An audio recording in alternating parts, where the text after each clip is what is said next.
ஆடி மாதம் கடகடன்னு ஓடிடுச்சுங்க. அவ்வளோ ஃபெஸ்டிவல், அவ்வளோ ஃபங்க்ஷன் இருந்துச்சு.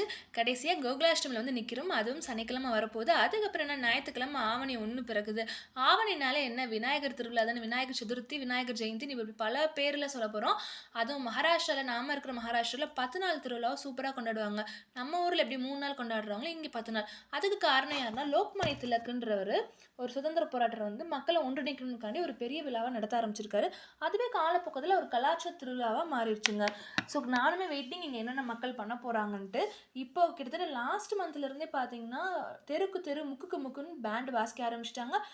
அவ்வளோ கடைகள் இருக்குங்க விநாயகர் சிலைக்கு. நானுமே வாங்கணும்னு ஆசையாக இருக்கேன். சீக்கிரமாக வாங்கிடலாம். டக்குன்னு எனக்கு ஒரு பாட்டு ஞாபகம் வருது. ஆவணி மாதம் பிறந்தவர் யாரு, அவர் தானே பிள்ளை யாரு, ஆதவர் வணங்கும் தெய்வம் யாரு, அவர் தானே பிள்ளை யாரு. இப்படி முக்குக்கு முக்கு கேட்க போகிறோம். Subscribers for more video.